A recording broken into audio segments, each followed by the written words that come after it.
Hello friends, नमस्कार। आपके शिक्षा मनोविज्ञान में जीन पियाजे से संबंधित प्रश्न पूछे जाते हैं। जीन पियाजे ने संज्ञानात्मक विकास का सिद्धांत दिया जो काफ़ी प्रसिद्ध है और इनसे प्रश्न 2 या 3 प्रश्न हर परीक्षा में पूछे ही जाते हैं। तो जीन पियाजे के विकास सिद्धांत से एक महत्वपूर्ण टेक्निकल वर्ड्स को मैं लेकर के आपके सामने आया हूँ। वो टेक्निकल जो वर्ड है, वो तकनीकी शब्द हैं, वो आपके स्कीमा है। स्कीमा के बारे में क्या है, स्कीमा को पूरा हम यहाँ पर समझ लेंगे। आपने यदि इस चैनल पर यहाँ पर ये पूरा वीडियो देख लिया तो आपके स्कीमा की जो स्कीम है वो परमानेंट सोल्व हो जाएगी।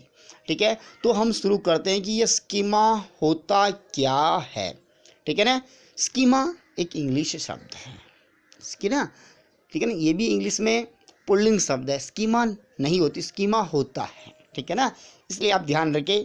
अब स्कीमा होता क्या है, तो स्कीमा की जो अवधारणा है, स्कीमा की अवधारणा सबसे पहले कौन लेकर के आए? जीन पियाजे लेकर के आए। कौन से सिद्धांत में लाए? संज्ञानात्मक विकास सिद्धांत में लेकर के आए। अब ये स्कीमा होती क्या है? ठीक है, ये स्कीमा हमारी सूचनाएं, यानी हमारे पास जो भी हमारे दिमाग में सूचनाएं हैं, हमारे दिमाग में जो भी ज्ञान भरा पड़ा हुआ है, दुनिया भर का आपके पास ज्ञान भरा पड़ा हुआ है, उन ज्ञान का संगठित रूप है। ठीक है ना, सूचनाओं का हमारे दिमाग में जो भी ज्ञान भरा पड़ा हुआ है, उनका एक संगठित रूप ही स्कीमा होता है। पहला बिंदु। उसके बाद देखिए नेक्स्ट बिंदु क्या है। स्कीमा को यदि आपसे उदाहरण से समझना है तो एक उदाहरण बता दूं। जैसे एक बालक है, कौन है? एक बालक है, बालक छोटा बालक है। उसने एक कोई गाय देखी। क्या देखी? गाय देखी। तो उसने देखा है गाय के 4 पैर है। क्या है? 4 पैर है। ठीक है ना, 2 सींग है।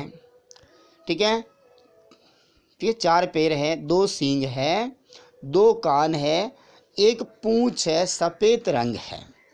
ऐसा देखा उन्होंने पहली बार, समझना।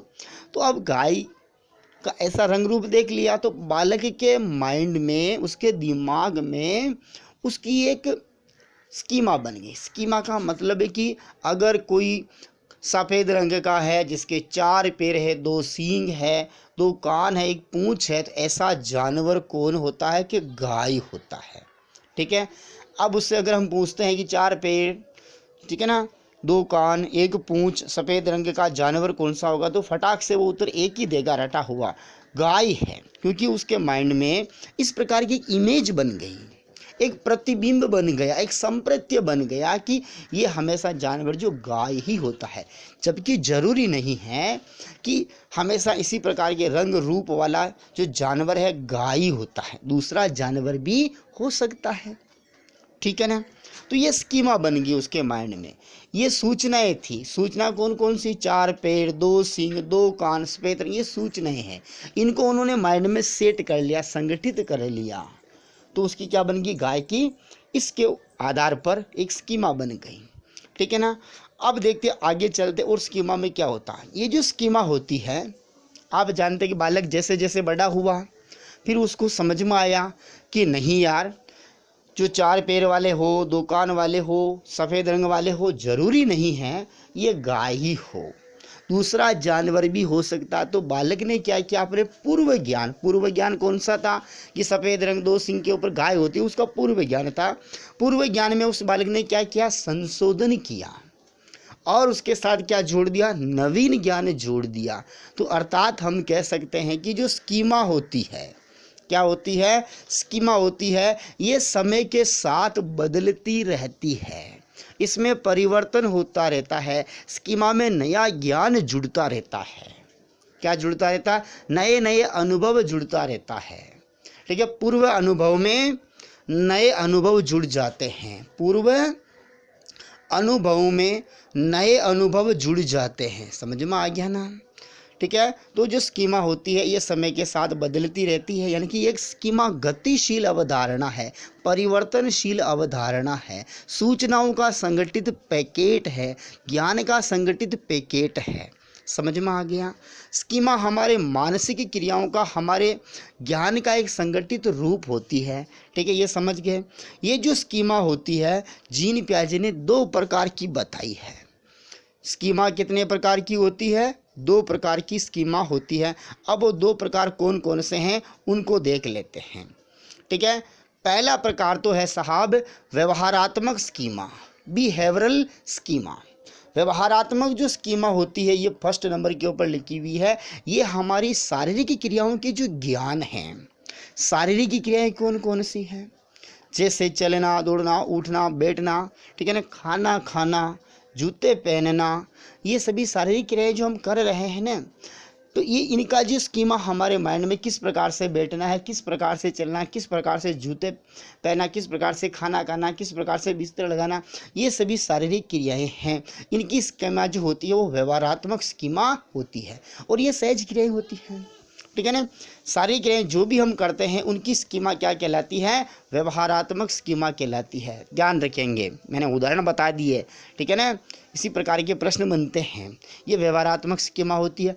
दूसरी स्कीमा होती है ज्ञानात्मक स्कीमा, ज्ञानात्मक कॉग्निटिव स्कीमा। ठीक है, ये ज्ञानात्मक स्कीमा जो होती है हमारी मानसिक क्रियाओं के साथ जुड़ी हुई होती है। मानसिक क्रियाएं कौन कौन सी है? सोचना, समझना, तर्क करना, वितर्क करना, किसी वस्तु का रंग, रूप, आकृति आदि के बारे में बताना, ये मानसिक क्रियाएं है कि नहीं है?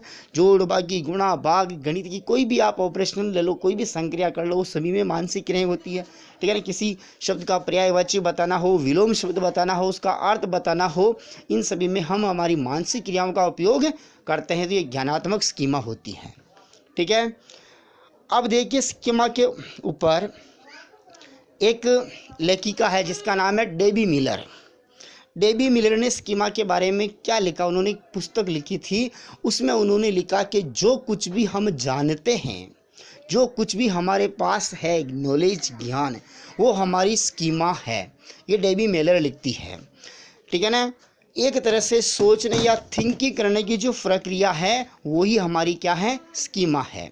ठीक है, उन्होंने लिखा कि यदि हम किसी विषय के बारे में सोच या ठीक है ना विचार कर रहे हैं और फिर उनमें बदलाव करते हैं तो उसके साथ साथ हमारी स्कीमा भी बदल जाती। किसी विषय के प्रति आपने सोचा फिर बदलाव किया तो आपकी उस विषय के प्रति जो स्कीमा है वो भी बदल जाएगी। ठीक है ना, स्कीमा, ठीक है ना, स्कीमा एक गतिशील अर्थात परिवर्तनशील धारणा है जो समय के साथ नए अनुभवों के साथ बदलता रहता है ये स्कीमा। ठीक है, उसके बाद डेबी मिलर ने लिखा है स्कीमा सीखने के नए अवसरों, नए अनुभवों, यात्राओं, अध्ययन और संवाद से बनती है। स्कीमा हमारे माइंड में कैसे बनती है? कोई नए अवसर है, नए अनुभव है, नई यात्राएं, नए हमने कोई पढ़ा है, हमने किसी के साथ बातचीत की है, तो इनके माध्यम से हमारे दिमाग में, हमारे मस्तिष्क में स्कीमाएँ बन जाती है। तो स्कीमा कैसे बनती है? ठीक है ना, नए अवसरों से बनती है, नए अनुभवों से बनती है, यात्राओं से बनती है। नई नई यात्राएं कर रहे हैं आप किसी भी देश के बारे में, ठीक है, किसी स्थान के बारे में, किसी अपने महल देखा, कोई मंदिर देखा, ठीक है ना, तो उसकी आपकी क्या बन गई? माइंड में स्कीमा बन गई। आपने कोई अध्ययन किया किसी के बारे में, आपने किसी के साथ किसी विषय टॉपिक के ऊपर आपने संवाद किया तो उसकी स्कीमा बन जाती है। ठीक है, अगला बिंदु, नया ज्ञान सीखने में पूर्व ज्ञान महत्वपूर्ण भूमिका अदा करता है या निभाता है। समझ में आ गया? ये डेबी मिलर का स्कीमा के बारे में स्टेटमेंट थे। अब हम एक महत्वपूर्ण बिंदु के ऊपर चर्चा कर रहे हैं कि एनसीएफ 2005 नेशनल करिकुलम फ्रेमवर्क, राष्ट्रीय पाठ्यचर्या की रूपरेखा 2005 में भी एक बात कही गई है कि बच्चों को अगर कुछ नया सिखाना है तो पूर्व ज्ञान के आधार पर बच्चों को नया सिखाओ। पूर्व ज्ञान के आधार पर बच्चों को नया सिखाते हैं तो बच्चे मानसिक रूप से क्या होते हैं? तैयार हो जाते हैं। तो पूर्व ज्ञान के आधार पर नए ज्ञान की शिक्षा देना। ठीक है, जो स्कीमा क्या करती है? पूर्व ज्ञान के आधार पर नए ज्ञान जोड़ते हैं, उसमें बदलाव करते हैं। ठीक है, अब जैसे उदाहरण से समझते हैं, जैसे बच्चों को हमें पके हुए आम के बारे में पढ़ाना, एक उदाहरण है। बच्चे को हमें पके हुए आम कैसे होते हैं उनके बारे में समझाना। छोटे बच्चे हैं प्राइमरी स्कूल के, ठीक है, तो सबसे पहले किताब में एक चित्र है, उस चित्र को हम बच्चों को कहेंगे इस चित्र को देखो, आप इस डायग्राम को देखो। पके हुए आम का क्या है? पके हुए आम का एक चित्र है। सभी बच्चों कहेंगे बच्चों इस चित्र को देखो, ठीक है। बच्चे चित्र देखते हैं, बच्चों को हम पूछेंगे कि आपको इनमें क्या क्या दिखाई दे रहा है, तो एक बच्चे कहते हैं सर पेड़ है, पेड़ की बहुत सारी पत्तियां आ रही है, इनका रंग हमें हरा हरा यहाँ पर चित्र में दिखाई दे रहा है, इनके नीचे आम है वो लग रहे फल लग रहा है, इनका आकार ऐसा है, ठीक है। और एक नीचे बच्चा खड़ा है, ठीक है, वो ऊपर की ओर देख रहा है। इस प्रकार से बच्चे ने एक पेड़ और पत्तियों, ठीक है, और आम जो है उनके बारे में उन्होंने देख लिया और उनकी स्कीमा उनके माइंड में बन गई कि इस प्रकार के पेड़ होते उसके ऊपर ये आम लगते हैं। अब हम उन बच्चे को क्या करेंगे, पढ़ाएंगे। तो अब जब भी हम पढ़ाएंगे तो उनको नया ज्ञान देंगे। तो बच्चे का पूर्व ज्ञान, अभी उन्होंने जो चित्र में देखा वो उसका पूर्व ज्ञान हो गया। तो पूर्व ज्ञान के आधार पर हम नया ज्ञान जब उसको पढ़ाएंगे तो बच्चा अच्छी तरह से समझ जाएगा। तो बच्चे ने पहले देखा वो डायग्राम आम का, तो उनकी पहले वो स्कीमा बन गई। अब हमने पढ़ाया, पूरा डिटेल से समझाया, बच्चे और ज़्यादा सीख गए, तो उन्होंने अपनी स्कीमा में क्या कर लिया, बदलाव कर लिया और नया ज्ञान उसमें जोड़ दिया, ठीक है। इस प्रकार से ये स्कीमा हो गई। उसके बाद देखिए हमारे एक तो स्कीमा होता है, एक स्कीम्स होता है। ये स्कीम्स और स्कीमा में अंतर है। स्कीम्स क्या होता है, स्कीम्स हमारे जो व्यवहार होते हैं, हमारे बिहेवियर होते हैं, तो व्यवहारों का एक संगठित जो पैटर्न होता है, व्यवहारों का संगठित पैटर्न होता है, उसे कहते हैं स्कीम्स। जबकि स्कीमा हमने पढ़ लिया। कुछ ऐसे व्यवहार जिन्हें हम प्रतिदिन दोहराते रहते हैं वो स्कीम्स है, जैसे खाना खाना, जूते पहनना, शर्ट पहनना आदि। ये व्यवहार जो होते हैं ये स्कीम्स कहलाते हैं, जबकि स्कीमा इससे अलग होती है, ठीक है ना। इस प्रकार से हमने एक महत्वपूर्ण टॉपिक स्कीमा के बारे में पूरा विस्तार से समझा, उदाहरण से समझा। स्कीमा और स्कीम से हमने अंतर समझ लिया। आशा करता हूं कि आप स्कीमा को पूरी अच्छी तरह से समझ गए होंगे। अंत में निवेदन करता हूं कि यदि आपने अभी तक इस यूट्यूब चैनल को सब्सक्राइब नहीं किया तो प्लीज़ कर लीजिए। इसी प्रकार की धुआंधार क्लासें यहाँ पर चलती है और चलती रहेगी। जय हिंद, जय भारत।